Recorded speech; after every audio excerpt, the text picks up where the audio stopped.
नमस्कार. जय महाराष्ट्र. जय महाराष्ट्र. समोरून ज्या जोरदारपणे जय महाराष्ट्राची गर्जना झालेली आहे त्याच्यामुळे महाराष्ट्रातल्या आणि देशातल्या तमाम मराठी जनांना, हिंदू जनांना लक्षात आलं असेल माझ्यासमोर कोण बसला आहे. कारण जय महाराष्ट्र आवाज घुमवणारे बाळासाहेब ठाकरे, त्यानंतर उद्धवजी ठाकरे आज या स्टुडिओमध्ये आपल्याबरोबर उपस्थित आहेत. गेल्या 1 महिन्यापासून महाराष्ट्रात, देशात जे एक राजकीय वादळ निर्माण झाल्याचा भास निर्माण केले जातोय त्याचे संपूर्ण केंद्रबिंदू उद्धव ठाकरे आहेत. आणि ज्यांना प्रतीक्षा होती मोठ्या प्रमाणात की उद्धव ठाकरे कधी बोलतील या सगळ्या विषयावर आणि लोकांच्या प्रश्नांना थेटपणे कधी उत्तरं देतील, अशी बहुचर्चित आणि बहुप्रतीक्षित असलेली मुलाखत आज ते सामनासाठी देत आहेत. उद्धवजी, मी आपलं स्वागत करतो. फार नमनाला घडावर तेल न घालता थेट प्रश्नाकडे आपण येऊया. कारण गेल्या काही दिवसात महाराष्ट्रात आणि देशात ज्या घडामोडी घडवल्या जात आहेत त्याच्यामुळे महाराष्ट्राचं समाजमन अस्वस्थ आहे. आपण किती अस्वस्थ आहात किंवा आपली भूमिका पुढे काय आहे, यातून शिवसेना कशी पुढे जाईल, अशा अनेक प्रश्नांचं काहू या राज्याच्या मनामध्ये, जनतेच्या मनात नाही, महाराष्ट्राच्या मनामध्ये मारलेलं आहे. पण तरीही मला आज तुम्ही खूप रिलॅक्स दिसताय उद्धव साहेब. म्हणजे मला याचं कारण समजत नाही की आज मी आपल्याला पाहतोय का गेले काही दिवस पाहतोय आपल्या चेहऱ्यावर कोणताही तणाव दिसत नाही आणि आपण अत्यंत मोकळेपणाने इथं आलात आणि बोलताय. हे काय रहस्य आहे? हे रहस्य साहजिकच आहे. माझी माँ आणि शिवसेना प्रमुख बाळासाहेब यांच्याकडनं आलेले एक हे रसायन आहे. माँ म्हटल्यानंतर शांत, सौम्य, संयम, आणि साहजिकच आहे बाळासाहेब म्हटल्यानंतर वर्णन करण्याची आवश्यकता नाही आहे. आज जवळपास 1 वर्षानंतर आपण भेटतो आहोत. होय. मला आठवतंय गेल्या वर्षी या दिवसात जेव्हा आपली मुलाखत घेतली होती तेव्हा करोनाचा कहर हा वरखाली होत होता. त्या करोनामध्ये जे काय करता येणं शक्य होतं ते मी राज्याचा मुख्यमंत्री म्हणून आणि अभिमानाने सांगेन की माझ्या राज्याचा कुटुंब प्रमुख म्हणून मी केलं. त्याच्यानंतर आता पाहिलं असाल, कारण त्यावेळेला लॉकडाऊन होता, मंदिरं बंद होती, सणासुदींना बंदी होती.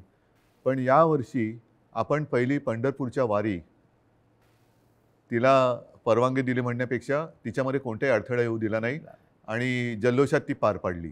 म्हणजे पुन्हा एकदा सणासुदीला सुरुवात झालेली आहे. आता दहीहंडी येईल, गणपती येतील, नवरात्री येईल, दिवाळी येईल. पुन्हा एकदा आपल्या आयुष्यामध्ये उत्सव, उत्साह आणि आनंद ह्याची सुरुवात झालेली आहे. एक मध्ये जणू काही पॉज बटन दाबलं गेलं होतं. आपल्या सगळ्यांच्या सहकार्याने आपण कोरोनातून आणि त्या संकटातून बाहेर पडलो. मला आनंद आहे. आत्ता आपण सुरुवातीला जे म्हटलं की एक वादळ आल्याचा आभास होतोय. वादळ म्हटल्यानंतर पालापाचोळा उडतो. तो पालापाचोळा उडतोय सध्या, आणि तो पालापाचोळा एकदा बसला की खरं दृश्य हे लोकांसमोर नक्कीच येणार आहे. मी शांत कसा, तर मला चिंता नाही आहे. चिंता माझी नाही आहे, शिवसेनेची तर बिलकुल नाही आहे. हां, थोडीफार जी आहे ती नक्कीच मराठी माणसांची आणि हिंदूंची आहेच, हिंदुत्वाची आहे. ह्याचं कारण हिंदू द्वेष्टे हे आपल्या घरातच आहेत. मराठी द्वेष्टे, मराठी माणसाची एकजूट तुटावी, फुटावी, हिंदूंमध्ये फूट पडावी, आणि जी मेहनत माननीय शिवसेना प्रमुखांनी हयातभर केली मराठी माणसाची एकजूट करण्यासाठी, हिंदुत्वाची, हिंदूंची एकजूट करण्यासाठी, ती आपल्याच काही कपाळकरंट्यांच्या हातनं तोडावी, मोडावी असा हा प्रयत्न केला जातोय. ती मला एक चिंता आहे. आणि म्हणून मी जे म्हटलं की हा पालापाचोळा सध्या उडतोय, कोण कुठे, हा इकडनं पालापाचोळा तिकडे जातोय, पुन्हा इकडे येतोय, ही जी गळणं गरजेची होती ती पानं ही उडतात. मी मागे एकदा माझ्या मनोगतात म्हटलं होतं की ज्या वेळेला मी वर्षामध्ये राहत होतो त्या वर्षामध्ये 2 झाडं ही आपल्या घराला लागूनच आहेत. एक आहे गुलमोहराचं आणि दुसरं बदामाचं. दोन्ही झाडं मी साधारणतः गेले 2-1 वर्ष बघतोय, ज्याला आपण पतझड म्हणतो. ती पानं पूर्ण गळून पडतात. पानगळ पानगळ म्हणतो. ती पानं पूर्ण गळून पडतात अशा काड्या राहतात. आपल्याला वाटतं अरे या झाडाला काय झालं, पण 2 ते 3 दिवसात पुन्हा नवीन कोंब येतात, अंकुर येतात. आणि मी बघितले 8 दिवसामध्ये 10 दिवसात ते बदामाचं झाड सुद्धा हिरवंगार झालं, गुलमोहर सुद्धा हिरवागार वा, झाला. वा. म्हणून जी सडलेली पानं असतात ती झडलीच पाहिजेत. ती झडतायत पानं, ती सडलेली पानं आहेत. म्हणजे आता पानं झडून पडतायत. आता सडलेली पानं झडतायत. ज्यांना त्या झाडाकडनं सगळं काही मिळालं, सगळा रस मिळाला, सगळं मिळालं, म्हणून त्यांचा टवटवीतपणा होता, ती पानं सगळं झाडाकडनं घेऊन ती गळून पडतायत. आणि हे बघा कसं उघडं बोडकं झाले झाड, असं ते दाखवायचा प्रयत्न करतायत. पण दुसऱ्या दिवशी आपला माळीबुवा येतो, ती झाड सगळी पुन्हा ती पानगळ केराच्या टोपलीत घेतो आणि घेऊन जातो. आता ती प्रक्रिया सुरू आहे केळ्याच्या टोपलीत झडलेली सडलेली पानं टाकण्याचा. आता सुरू झाले, आता नवीन कोंब फुटायला लागलेले आहेत. आणि शिवसेना आणि तरुण युवा हे नातं हे शिवसेनेच्या जन्मापासूनचं आहे. नक्कीच, कारण वयाच्या 80 हां, मात्र एक आहे, हां. अजूनही काही ज्येष्ठ शिवसैनिक हां. ते येऊन येऊन भेटत आहेत, ज्यांनी बाळासाहेबांसोबत काम केलेलं आहे, पहिल्या पिढीचे ज्यांना म्हणू. आणि तो संघर्ष त्यांनी पाहिलेला आहे, संघर्ष केलेला आहे. त्यांना शिवसेना म्हणजे नेमकं काय ते कळलेलं आहे. त्यांना आत्तापर्यंत अनेकांना शिवसेनेकडनं काही मिळावं अशी अपेक्षाच नव्हती, आजही नाही आहे. पण ते येऊन येऊन आशीर्वाद देत आहेत. तुम्ही आता मगाशी वर्षाचा उल्लेख केलात, मलबार हिलवरचं वर्षा बंगला, मुख्यमंत्र्यांचं निवासस्थान. आणि मगाशी मी आपल्याला म्हटलं की आपण खूप रिलॅक्स दिसत आहे. पण मला असं दिसतं आहे की मलबार हिलवरून आपण परत मातोश्रीला आल्यावर जास्त रिलॅक्स झालं. जास्त माझं घर आहे ते. म्हणजे मी तुम्हाला एक सांगतो मुद्दामून, ह्या काही हे माझे अनुभव आहेत. हां. जेव्हा माझी शस्त्रक्रिया झाली, हं. 2 शस्त्रक्रिया झाल्या होत्या. तो एक अनुभव माझा वेगळा आहे. तो कधीतरी तो फार विचित्र अनुभवातून मी गेलो आणि ठीक आहे. पण त्यावेळेला जेव्हा ॲनेस्थेशियामधनं मला जागवलं, मुख्यमंत्री असताना. मुख्यमंत्री होतो ना, शस्त्रक्रिया हां, अच्छा, झाली. अलीकडे. ऑपरेशन थिएटरमधनं बाहेर ते ॲनेस्थेशियातून बाहेर आल्यानंतर काढताना मला डॉक्टरने विचारलं, सर कुठे जायचं, मातोश्री की वर्षा? मी पटकन म्हटलं मातोश्री. आणि मग डॉक्टरने सांगितलं, डॉक्टर मला तुम्ही गुंगीत सुद्धा विचारलं असतं ना ॲनेस्थेशिया दिल्यानंतर सुद्धा, तरी मी मातोश्री हेच उत्तर दिलं असतं. म्हणजे तुमची इच्छा नियतीने पूर्ण केली असं म्हणताय तुम्ही मातोश्रीत येण्याची? नियती ही म्हटलं तर असते, म्हटलं तर नसते. मुळामध्ये माझी वर्षामध्ये जाण्याची इच्छा होती का? हां, ह्याचा अर्थ ते आता मुख्यमंत्रीपद गेले म्हणून मी वाईट असं नाही, ते एक वैभव आहे. म्हणजे त्या मुख्यमंत्रीपदाचा, वर्षाचा मी अजिबात अनादर करणार नाही. ती एक वेगळी वैभवशाली वस्तू आहे. महाराष्ट्राचं मुख्यमंत्रीपद हे मोठं वैभवशाली पद आहे, जबाबदारीचं पद आहे. त्याचं पूर्ण आदर ठेवून मी कधीच वैयक्तिक अशी स्वप्न बघितली नव्हती. पण त्यावेळेला जे घडलं ते आजच्या लोकांना, ज्यांना आपण विश्वासघातकी म्हणू, त्यांना ते पूर्ण माहिती आहे कसा पण पाठीत वार केला गेला आणि तुम्ही- कोणत्या परिस्थितीत महाविकास आघाडीला आपल्याला जन्म द्यावा लागला. हो, पण तुम्ही इस्पितळात असताना, तुम्ही गुंगीत असताना तुमचं सरकार पाडण्याचा प्रयत्न होत होता. त्या विषयावर बोलू का? असं साधारण तुम्ही सुद्धा काही कारण ठिकाणी मला सुतोवाच केलेला आहे. कुठेही त्या माझ्या अनुभवातनं सहानुभूती नको आहे. तो फार वाईट अनुभव होता. मानेची शस्त्रक्रिया ही कोणत्याही डॉक्टरनं किंवा कोणालाही ज्याला माहिती आहे त्याला विचारले की त्याच्यामध्ये धोके काय असतात, ह्याची कल्पना मलाही होती. पण ती करणं मला गरजेची होती. ती केल्यानंतर पहिली शस्त्रक्रिया झाली, त्यातून मी चांगला बाहेर पडलो होतो. अचानक एक 5-7 दिवसानंतर सकाळी जाग आल्यानंतर, खरं म्हणजे त्या दिवशी मला डॉक्टरने सांगितलं होतं की उद्धवजी उद्या आपल्याला जिना चढायचं आहे. तर मी मानसिक तयारीत होतो की आज जिना चढायचं, एक एक पाऊल पुढे जायचं आहे. सकाळी जाग आल्यानंतर जरा थोडासा एक आळस द्यायचा प्रयत्न केला तर मानेमध्ये जो एक असा क्रॅम्प म्हणतो असा आला आणि माझी मानेखालची सगळी हालचाल बंद झालेली. म्हणजे मला श्वास घेताना मी बघत होतो, माझं पोटही हलत नव्हतं. पूर्णपणे मी निश्चल झालो होतो. एक ब्लड क्लॉट तिकडे आला होता. सुदैवाने डॉक्टर वगैरे सगळे जागेवर होते आणि ज्याला तो गोल्डन आवर म्हणतात, त्या गोल्डन आवरमध्ये ते ऑपरेशन झालं. म्हणून मी तुमच्यासमोर आज उभा आहे. त्या काळामध्ये माझ्या कानावर येत होतं, माझे हातपाय हलत नव्हते, बोटं हलत नव्हती. सगळ्यात टेन्शन मला होतं की समजा कुठे काय डास चावला, मुंगी चावलं तर खाजवायचं कसं. म्हणजे हा एक वेगळा विचित्र भाग होता. पण त्या काळात माझ्या कानावर येत होतं की काही जण मी बरा व्हावा म्हणून देवावरती अभिषेक करत होते आणि काही जण मी असाच राहावा म्हणून देव पाण्यात बुडून बसले होते. देव पाण्यात बुडून बसलेले लोक आता पक्ष बुडवायला निघालेत. आणि तेव्हा हे पसरवलं जात होतं की हा काय आता उभा नाही राहत, आपलं काय होणार, तुझं काय होणार. म्हणजे ज्या काळामध्ये आपल्या पक्षाला सावरण्याची वेळ होती, आपला मी पक्षप्रमुख, कुटुंबप्रमुख, शस्त्रक्रिया झाल्यानंतर माझी हालचाल होत नव्हती, त्या काळामध्ये ह्यांच्या हालचाली जोरात होत होत्या. हे नाही म्हटलं तरी एक मला वेदनादायी एक सत्य हे आयुष्यभर माझ्यासोबत राहणार की जेव्हा, आणि मी तुम्हाला जबाबदारी दिली होती पक्ष सांभाळायची, नंबर 2चं पद होतं, पक्ष सांभाळायला म्हणून पूर्ण विश्वास दिला होता. तो विश्वासघात तुम्ही, मी हॉस्पिटलमध्ये असताना म्हणजे माझी हालचाल बंद होती तेव्हा तुमची हालचाल जोरात होती, आणि ती सुद्धा पक्षाच्या विरोधात. शिवसेनेच्या विरोधात किंवा शिवसेनेच्या बाबतीमध्ये हे विश्वासघाताचं राजकारण वारंवार का होतं? ह्याचं कारण शेवटी आम्ही पक्ष हा प्रोफेशनली नाही चालवत असं मी म्हणेन.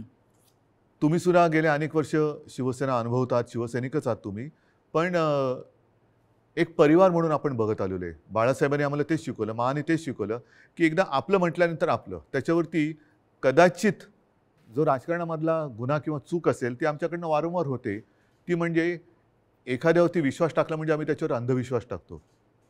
पूर्ण जबाबदारी, मग त्याला ताकद देणं असेल, शक्ती देणं असेल. म्हणजे 2014 साली जे आत्ता आम्ही हिंदुत्व सोडले म्हणून आवई उठवत आहेत, मारतायत, बोंब मारतायत, त्यांना मला हाच प्रश्न विचारायचा आहे की 2014 साली भाजपाने युती तोडली होती तेव्हा आपण काय सोडलं होतं? काहीच सोडलं नव्हतं. आजही नाही सोडलेलं हिंदुत्व. पण तेव्हा जो एक मधला काळ आला होता, विरोधी पक्ष एक शिवसेना झाली होती, म्हणजे अनेकांना असं वाटलं होतं की शिवसेना आता संपेल, पण शिवसेना एकाकी लढली आणि 63 आमदार निवडून आलेले. त्या काळामध्ये विरोधी पक्षाची जी जबाबदारी आपल्यावरती आली तेव्हा सुद्धा मी पद कोणाला दिलं होतं? आता सुद्धा जर भाजपनी आत्ता जे केलेलं आहे हे माझ्याशी बोलणी केल्याप्रमाणे हे आत्ता केलं, हे बोलणी केल्याप्रमाणे तेव्हा केलं असतं तर सन्मानाने झालं असतं. देशभरामध्ये पर्यटन करण्याची गरज लागली नसती. आणि असं मी ऐकलं, असं मी वाचलं, माझ्याकडे माहिती नाही, पण हजारो कोटी रुपये खर्च केले गेले. विमानांचा खर्च, हॉटेलचा खर्च, हे त्याच्यानंतर काही आणखीन अतिरिक्त खर्च म्हणजे खोक्यातला असेल. त्या खोक्यात काय दडलंय हे ज्याचं त्याला माहीत, देणाऱ्याला आणि घेणाऱ्याला कळलं असेल.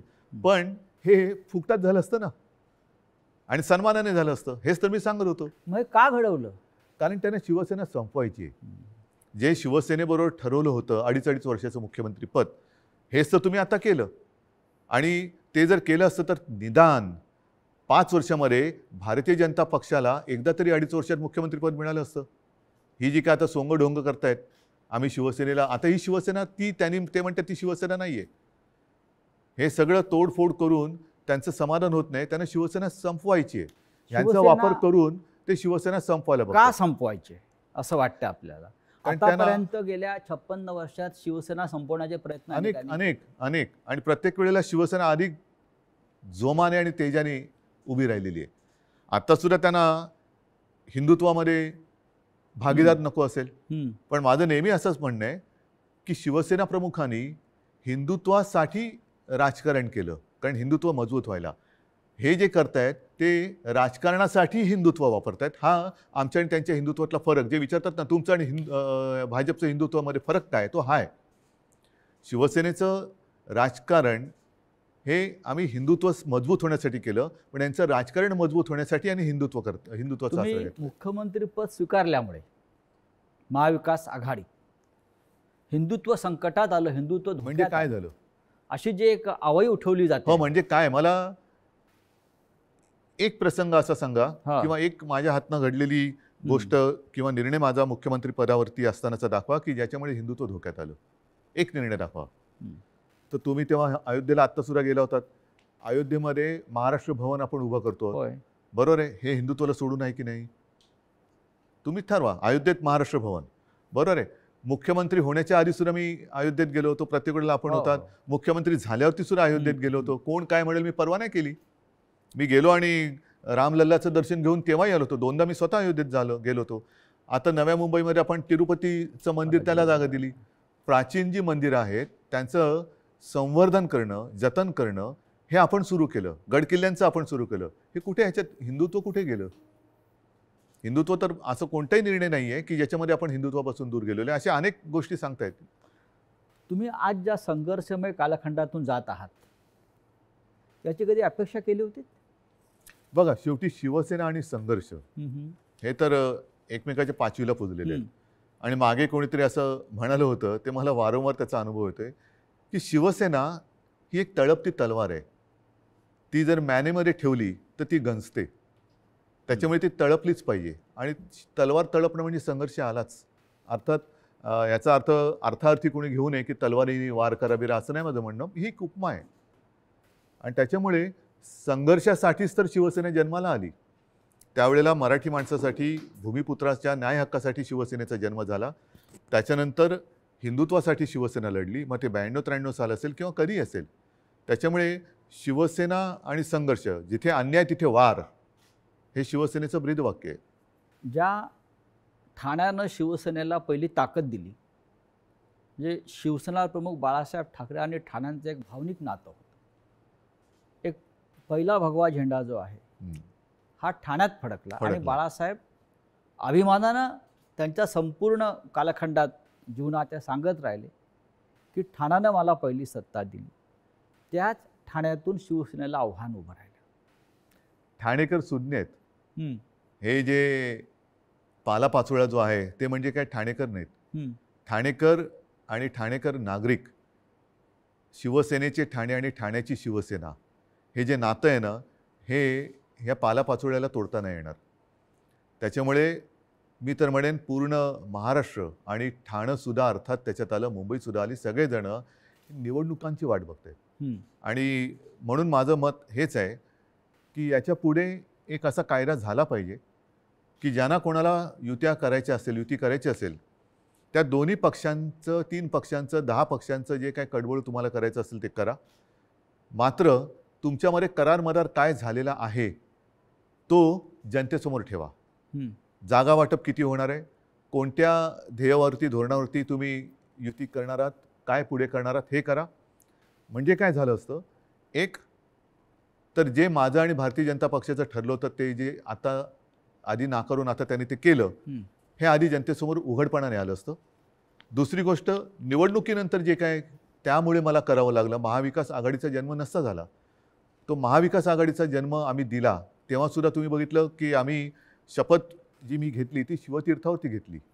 छत्रपती शिवाजी महाराजांच्या पुतळ्याच्या आणि बाळासाहेबांचं स्मारक आहे तिकडे, त्या साक्षीने घेतली. हजारो लाखो लोक आणि शिवतीर्थ हे भगवं पूर्ण फुलून गेलं होतं, ओसांडून वाहत होतं पूर्ण. म्हणजे जर लोक नाराज असतील तर तिकडे कोणी आलं नसतं.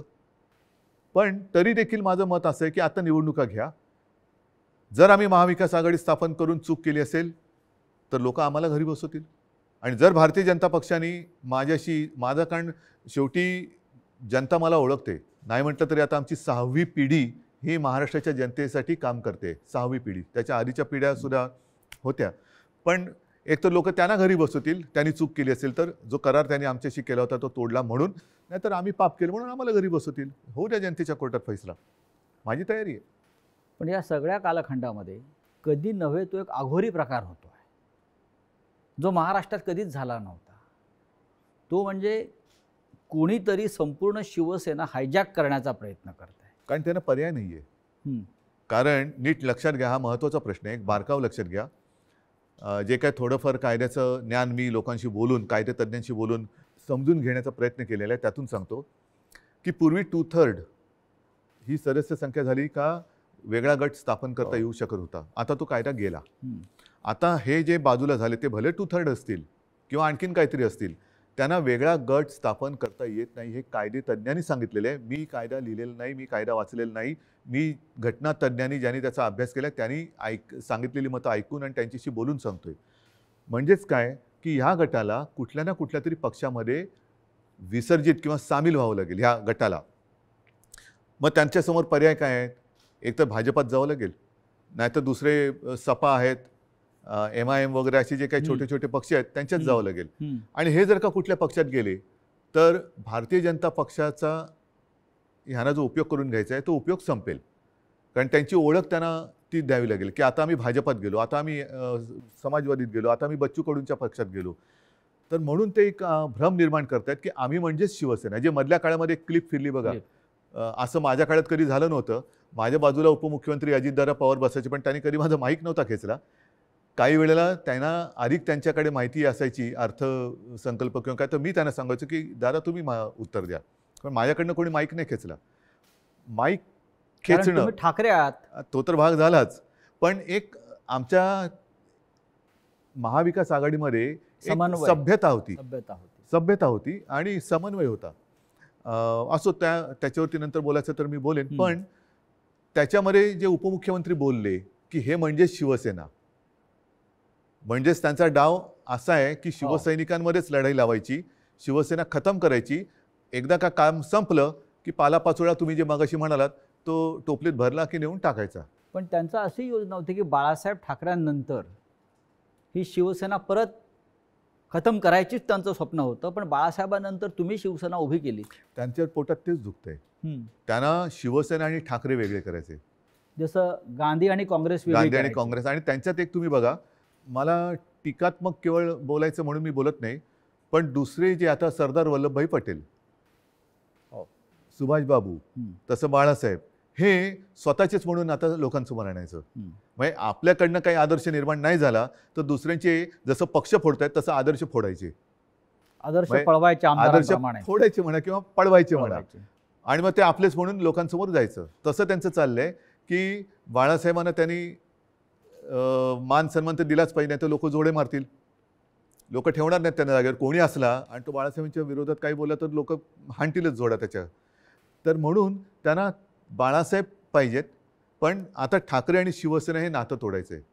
माझं आव्हान आहे की ठाकरे आणि शिवसेना नातं तोडून दाखवा. मात्र ते करताना माझ्या वडिलांचे फोटो लावून मतं मागू नका. प्रत्येकाला आईवडील असतात आणि त्यांच्याबद्दल मला आदर आहे. मला माझ्या आईवडिलांबद्दल आदर आहे, तसं प्रत्येकांना प्रत्येकाच्या आईवडिलांबद्दल आदर असायला पाहिजे. आता गेल्या आठवड्यात गुरुपौर्णिमा झाली. मी माझ्या वडिलांना आजोबांना गुरु मानतो. प्रत्येकाने पितृदेव भव मातृदेव भव देव मानलं पाहिजे. स्वतःच्या आईवडिलांचे फोटो लावावेत आणि मतं मागावीत. जर आज माझ्या दुर्दैवाने माझे आईवडील माझ्यासोबत असे नाही आहेत, पण ते नेहमी मी माझ्यामध्ये आहे असं मानतो, पण ज्यांची आई आणि वडील हे सुदैवाने त्यांच्यात आहेत, तर मी म्हणेन असा आशीर्वाद पुन्हा दुसरा मिळू शकत नाही. त्यांना घेऊन सभा घ्याव्या, भाषणं करावीत आणि मतं घ्यावीत. माझे वडील का चोरताय? माझे वडील कशा? म्हणजेच काय की तुमच्यात कर्तृत्व नाही आहे, तुमच्यात हिंमत नाही आहे, तुम्ही मर्द नाही आहात, तुम्ही विश्वासघातकी आहात. आणि लोकांचा, माझा तर केलाच, लोकांचा विश्वासघात करताना बाळासाहेबांच्यावरनं संभ्रम कशाला करतायत? तुमचा मर्दाचा चेहरा घ्या आणि जा पुढे आणि मागा मतं. नाही, पण निवडणूक आयोगापुढे आता एक नवीन खटला उभा राहतो आहे. तो म्हणजे धनुष्यबाण कोणाचं चिन्ह, जे शिवसेनेचं जे लोकांपर्यंत पोहोचलं. बघा, मला अजूनही देशाच्या घटनेवरती भरोसा आहे, कायद्यावरती भरोसा आहे. चोरीमारी सगळीकडे चालते असं माझं मत नाही आहे तेवढा. कारण मी जे म्हटलं ना की सत्यमेव जयते, नाहीतर हे तुम्हाला वाक्य पुसावं लागेल आणि मग 2 वाक्य करावं लागेल एकाची. एक तर म्हणजे असत्यमेव जयते आणि दुसरं वाक्य सत्तामेव जयते. त्याच्यामुळे सत्तामेव जयते पुढे तुम्ही असत्य घेऊन जर का करणार असाल तर ते काही लोक खपून नाही घेणार. आज वेळ अशी आणलेली आहे, हे दुर्दैव आहे महाराष्ट्राचं म्हणतो, की ठाकरेंना पुरावे द्यावे लागतात शिवसेना खरी किंवा खोटी. नाही, लोक वाट बघतायत निवडणुकांची. म्हणजे आम्हाला पुरावा द्यायची गरज नाही. लोक म्हणतात की आम्हाला निवडणुका येऊ दे, ध्यानच पुरून टाकतो. बरं, जनताच पुरावा देईल. जनताच त्यांना पुरून टाकेल राजकारणामध्ये. आज जी फूट दिसते शिवसेनेत, अशा प्रकारची फूट याआधी राणे भुजबळांनाही पाडता आली नव्हती. असं का घडलं? ज्यांना मी अधिकार दिले होते, ज्यांना मी म्हणजे त्यावेळेला लोक माझ्या तोंडावर नव्हती बोलत, पण मला कुजबूज आहे की अरे काय मुख्यमंत्री, नगरविकास खातं मुख्यमंत्र्याकडे असायला पाहिजे, मलईदार खातं आहे म्हणतात. मला मलाई बिलई खाण्यासाठी मी गेलो नव्हतो. मी माझ्याकडे जी खाती ठेवली होती ती एक GAD, ज्याला सामान्य प्रशासन म्हणतात, न्याय व विधी. IT मध्ये मला खरंच काहीतरी एक तंत्रज्ञानाचा उपयोग सगळ्या खात्यांसाठी काहीतरी करता येईल का, हा एक माझा विषय होता. राजीव गांधींनी एक क्रांती केली होती, तसा एक विषय होता. आणि त्याच्यानंतर काही काळ एका दुसऱ्या मंत्र्यांनी दिवे लावले म्हणून त्यांचं खातं माझ्याकडे थोडे दिवस मला ठेवावं लागलं होतं. नक्की काय चुकलं असं वाटतं? चूक माझी आहे आणि ती मी पहिल्याच माझ्या फेसबुक लाईव्हमध्ये कबूल केलेली आहे. गुन्हा माझा आहे.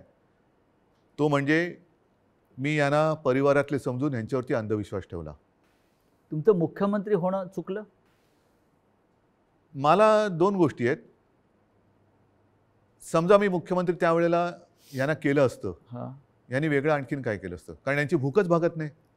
यांना मुख्यमंत्रीपद पण पाहिजे आणि आता पक्षप्रमुख म्हणजे शिवसेना प्रमुख व्हायचे. शिवसेना प्रमुखांबरोबर स्वतःची तुलना करायला लागलात.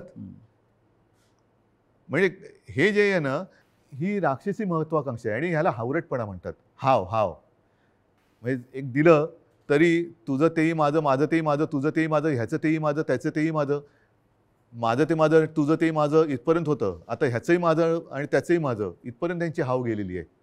या हावरटपणाला सीमा नसते. की महाविकास आघाडीचा प्रयोग चुकला? महाविकास आघाडीचा प्रयोग जर का चुकला असता तर लोकांनी उठाव केला असता. लोकांनी, जनतेने केला असता. तसं नाही झालं. जनता ही आनंदी होती कारण आल्या आल्याच आम्ही पहिल्यांदा शेतकऱ्यांना कर्जमुक्त केलं होतं. हां. त्याच्यानंतर करोना काळामध्ये मी अभिमानाने सांगेन संपूर्ण माझ्या मंत्रिमंडळातील सहकाऱ्यांनी, प्रशासनाने आणि जनतेने उत्तम सहकार्य केलं.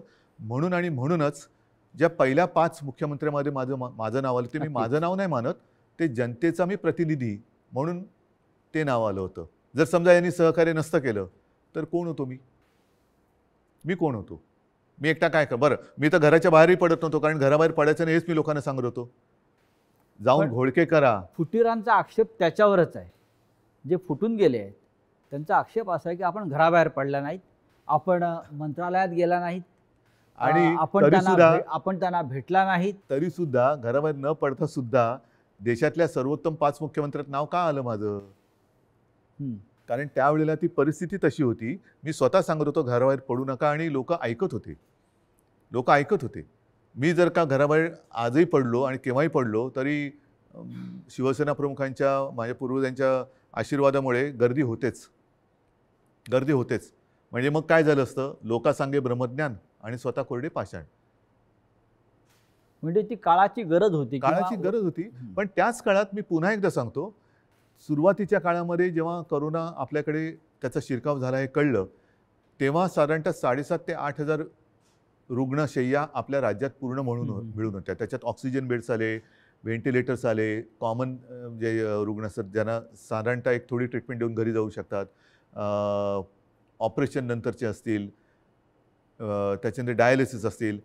पहिल्या लाटेत आपण ते साधारणतः 8,000 जर का धरले तर ते 3.5 लाखावरती नेले होते.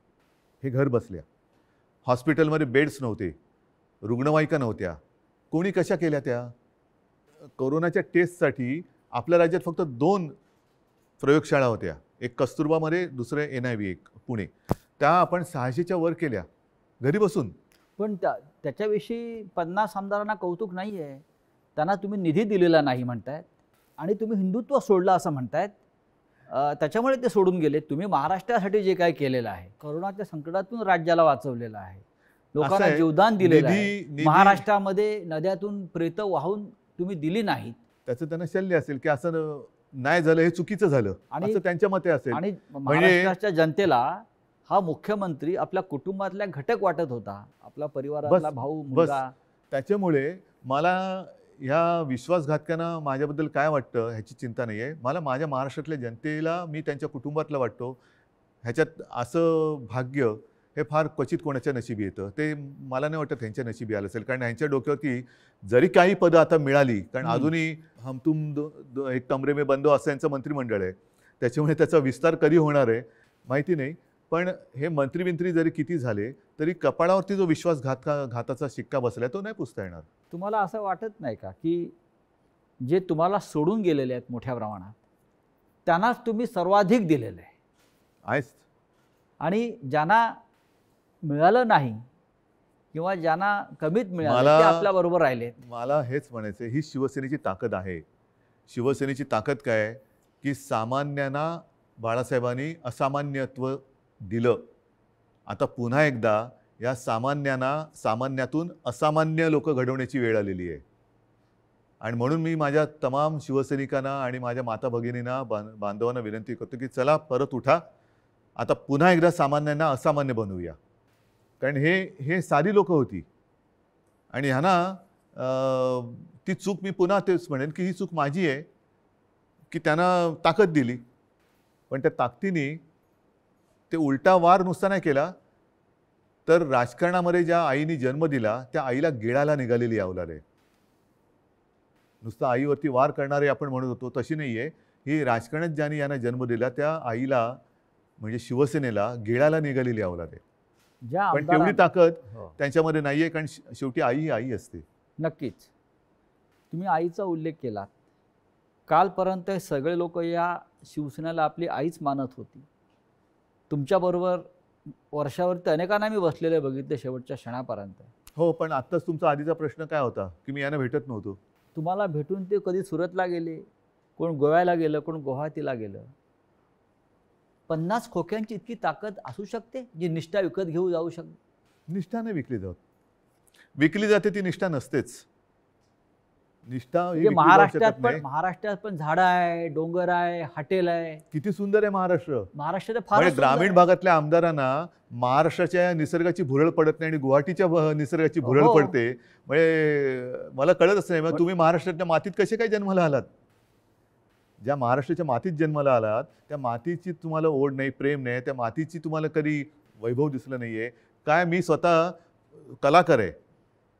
मी माझ्या त्याच्यावरनं सुद्धा त्यावेळेला चेष्टा झाली होती. पण मी गडकिल्ल्यांची फोटोग्राफी केलेली हो, आहे, हो. पंढरपूरच्या वारीची केलेली आहे आणि त्यावेळेला तुम्ही महाराष्ट्र बघितला एवढा, त्या पावसाळ्याच्या सुमारास मी सगळी फोटोग्राफी केलेली, एवढा नटलेला थटलेला आणि छान काय काय दऱ्या खोऱ्या एवढ्या फुलांनी बहरून जातात.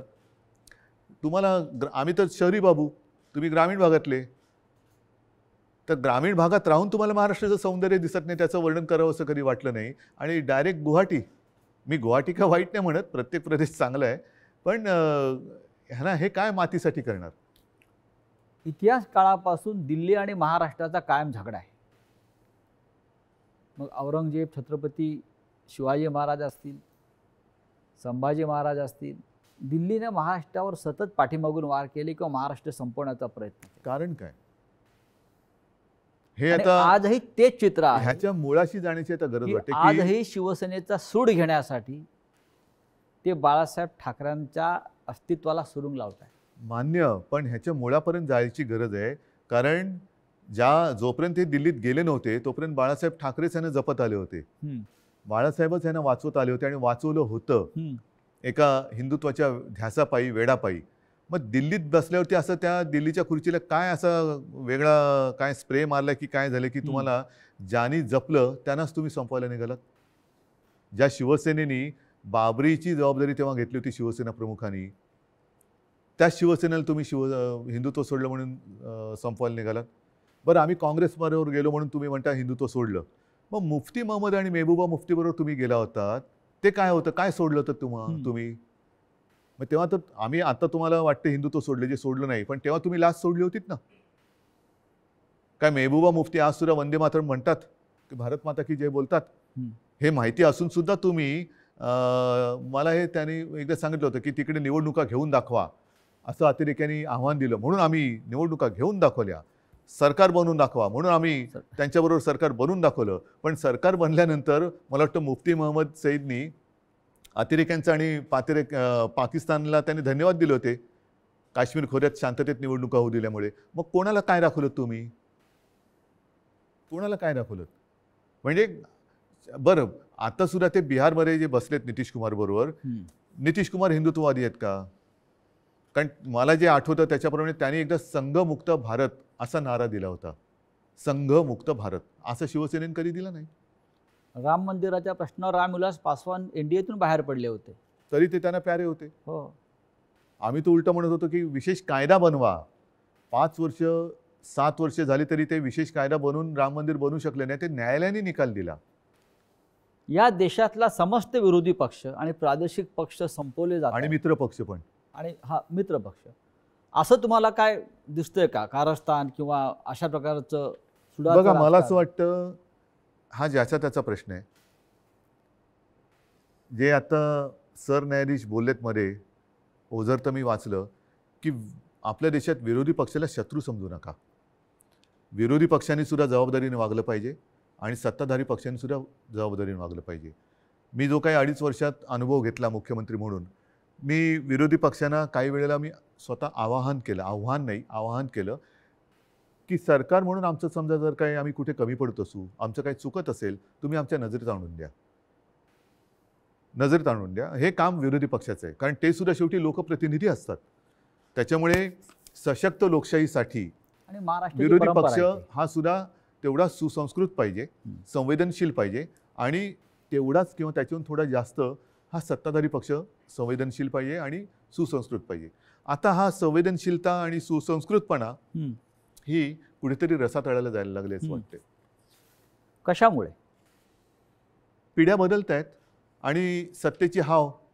आता काय झालेलं आहे, फास्ट फूडचा जमाना आलेला आहे. हां, तुम्ही फोन केला की 10 मिनिटात, 15 मिनिटात, 20 मिनिटात पार्सल आलंच पाहिजे. तसं मी पक्षात गेलो की मला थोड्या दिवसात काहीतरी मिळालंच पाहिजे, नाही गेलं तर माझ्याकडे दुसरं आहे. या देशामध्ये विरोधी पक्षच राहू नये. मग राज्यामधले शिवसेनेसारखे प्रादेशिक पक्ष असतील किंवा राष्ट्रीय पातळीवरचे काँग्रेससारखे पक्ष असतील, आणि त्यांना संपवण्यासाठी साम दाम दंडभेद ह्यातनं काय साधलं जाणार? म्हणजे केंद्रीय तपास यंत्रणांचा ईडी नाही. असेल, सीबीआय असेल, ह्यातनं साधणार काय? यांचा जो गैरवापर सुरू शेवटी आहे. शेवटी जनता ही सार्वभौम आहे, आणि तुम्ही बघितलं असाल की जनतेच्या मनाविरुद्ध एखादा निर्णय गेला तर जनता थांबत नाही, ती रस्त्यावरती उतरते. आपण जो संवाद जनतेशी साधत आहोत, मला असं वाटतं जनतेच्या सगळ्या प्रश्नांना आपण भरभरून उत्तरं देताय, मनापासून बोलताय. हा संवाद आपण असाच कायम ठेवू.